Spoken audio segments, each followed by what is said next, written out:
Hai teman-teman semuanya, welcome back to my channel Alivia. Kali ini Alivia mau bercerita tentang drama Mr. Queen episode 2. Untuk perkenalan pemainnya nanti kalian bisa lihat di description box ya. Nanti aku tulis di situ. Oke, tanpa berlama-lama daripada kalian penasaran, kita langsung aja ke dramanya. Ketika malam pertama Ratu dengan Raja, Ratu bergegas bangun dari pelukan Raja. Raja mengatakan, kamu bisa minum sepuasmu. Kemudian Raja memilih tidur duluan. Hal itu membuat Ratu bertanya-tanya, apa nih maksudnya? Raja tidur di kasur, namun karena Ratu yang jiwanya laki-laki merasa takut nih diam-am sama Raja. Akhirnya memilih tidur di lantai dan membuat simpul tali hanboknya simpul mati, sehingga akan susah jika dibuka. Esok harinya, Ratu terkejut melihat simpul bajunya terbuka. Sementara itu, Dayang Choi dan Dayang lainnya datang untuk mempersiapkan dan mengantar Ratu pergi menyapa para ibu suri. Di perjalanan menuju paviliun Ibu Suri, Ratu terus berpikir apakah Raja menyentuhnya tadi malam, karena dia kan jiwanya laki-laki ya teman-teman, sehingga merasa jijik gitulah. Tiba-tiba Ratu meminta tandunya berhenti, membuat Dayang Choi kebingungan, ada apa yang mulia? Ternyata Ratu tersepona dengan kecantikan seorang gadis yang sedang berdiri di bawah pohon. Gadis itu bernama Jo Hwa Jin. Dan jiwa laki-lakinya muncul. Dia menyapa Jo Hwa Jin dengan penuh karisma. Ratu mengajak Hwa Jin kenalan. Hwa Jin pun hanya menatap Ratu dengan datar. Tidak lama, Raja muncul di sana lalu mengatakan kepada Hwa Jin, aku mencarimu di paviliun, ternyata kamu berada di sini. Ratu kesal karena Raja mengganggu kesenangannya. Raja berpikir Ratu cemburu dengannya, padahal Ratu kesal karena Raja merebut Hwa Jin. Dayang Choi mengatakan kepada Ratu untuk bergegas pergi karena para ibu suri sudah menunggu. Ratu pun pergi sambil menatap tajam dan meludahi Raja. Ratu yang sembrono ya teman-teman.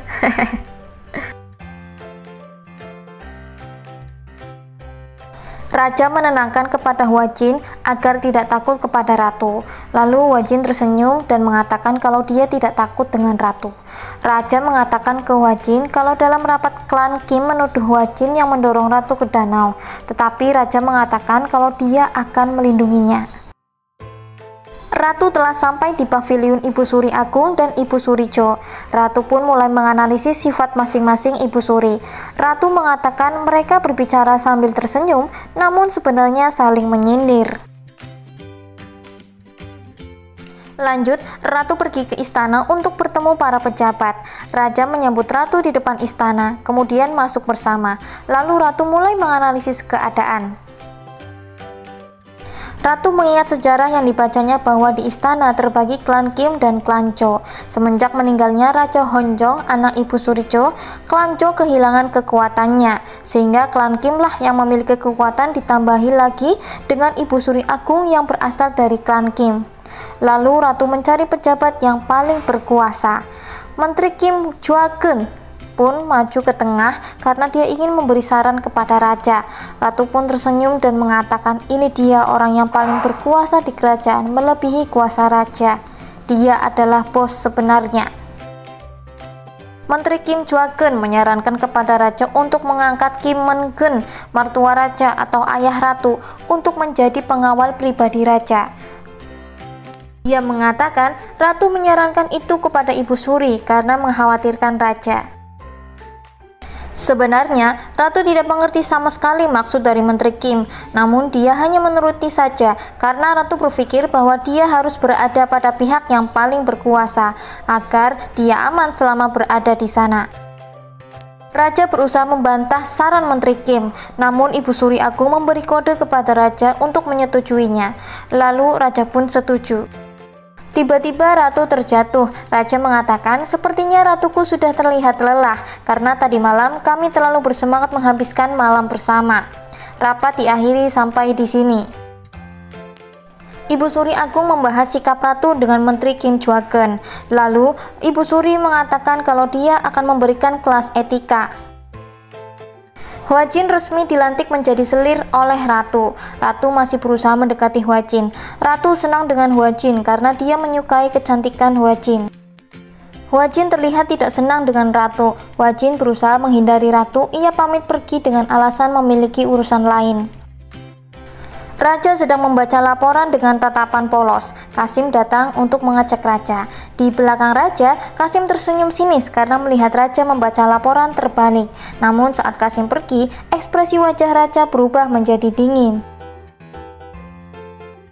Ratu menemui Raja dan memastikan kembali apa yang terjadi semalam. Namun Raja mengatakan kalau semalam kita bersenang-senang. Ratu kembali ke ruangannya dengan kesal karena Raja mengatakan kalau mereka tidur bersama membuat Ratu merasa jijik. Dayang Choi dan dayang lainnya datang untuk mengajari Ratu kelas etika istana yang diperintahkan oleh Ibu Suri Agung. Ratu dengan senang hati mempelajarinya.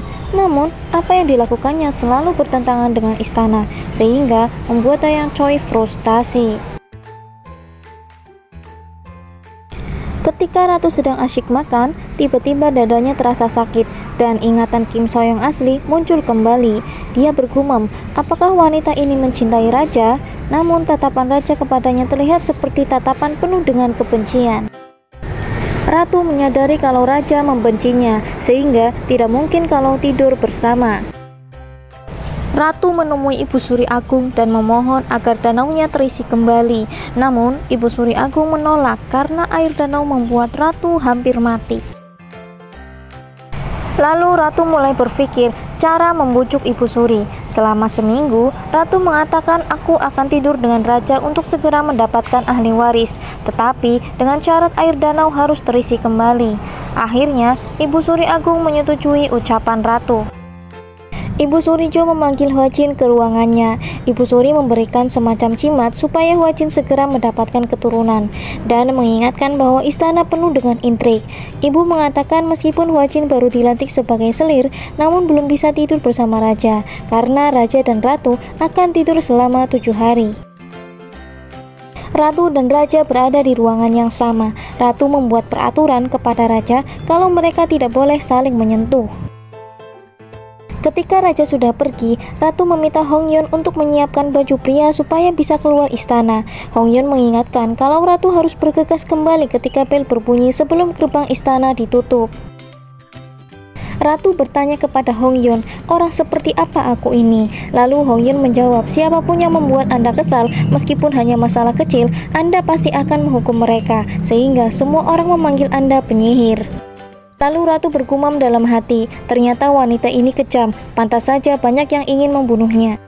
Kim Jwageun menyambut kedatangan anaknya Kim Byung-in, si sepupu Ratu yang bikin salfok. Kim Jwageun mengatakan kalau Ratu sebelum upacara pernikahan, Ratu terjatuh ke danau.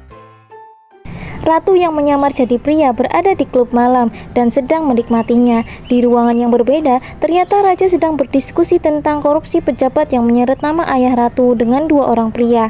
Raja berada di balik tirai. Ratu yang sedang mabuk, ia salah memasuki ruangan. Raja dan 2 orang pria itu terkejut melihat Ratu masuk ke ruangannya. Karena sangat mabuk, Ratu hanya terdiam. Namun bel istana tiba-tiba berbunyi sehingga membuat Ratu bergegas lari. 2 orang pria itu panik. Apa Ratu sengaja menyamar jadi pria untuk menguping pembicaraan kita? Lalu Raja bangun dan dia berkata dia akan membereskannya. Raja mengejar Ratu dengan menggunakan penutup wajah karena mengira Ratu mendengar pembicaraan mereka. Raja langsung mengarahkan pedang ke arah Ratu. Ratu pun sangat ketakutan.